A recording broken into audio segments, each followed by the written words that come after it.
भूपेश बघेल को बड़ा झटका लगा है और भूपेश बघेल पूर्व मुख्यमंत्री पाटन में बीजेपी को जीत मिल गई है।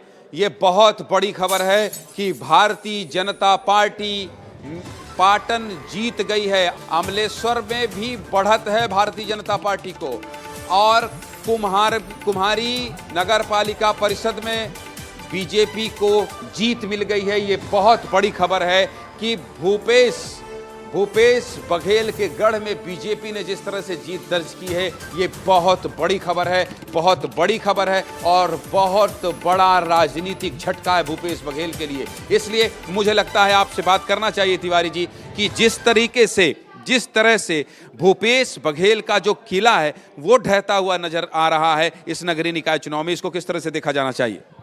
बड़े नेताओं का ध्यान जब चुनाव के समय में अपने पद की चाह के लिए दिल्ली दौड़ने में ज़्यादा था, वो समय ही नहीं दिए।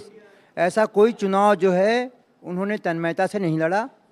ये कांग्रेस को स्वीकार करना पड़ेगा कि भाजपा के पास जो संगठन है वो 75% आपसे अच्छा है, आपके पास 25% संगठन भी अभी नहीं बचा है।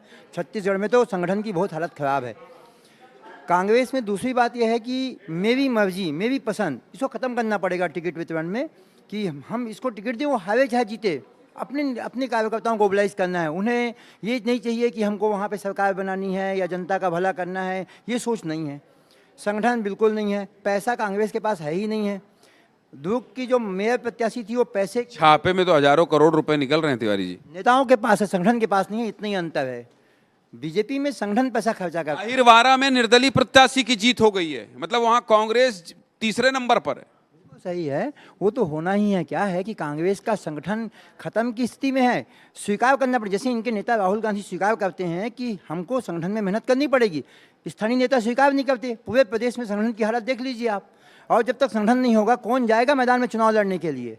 नेता आप जाएंगे नहीं, आप तो दिल्ली भागने में लगे रहते हैं अपने पद के लिए। 25,000 वोटों से मधुसूदन यादव आगे चल रहे हैं, इसको किस तरह से देखा जाना चाहिए? आप पूरे चुनाव में राजनांदगांव को बहुत करीब से देख रहे हैं, तो राजनांदगांव में ऐसा कोई मुद्दा था जो कभी आपको लगा कि कांग्रेस इसमें आगे बढ़ रही है, या तो फिर कभी कांग्रेस फाइट में रही ही नहीं? वजह बता दीजिए, 2-4 वजह आपको क्या लगती है? सबसे पहली महत्वपूर्ण बात यह है कि मधुसूदन यादव जी भूतपूर्व महापौर रह चुके हैं, सांसद भी रह चुके हैं और रमन सिंह जी ने उनको बहुत सपोर्ट किया है। डिप्टी सीएम जी जो है वो भी उनके साथ में थे और मोदी फैक्टर भी बहुत बड़ा काम कर रहे हैं। मोदी जी की जो गारंटी है, जो कमिटमेंट करते हैं वो पूरा करके दे रहे हैं।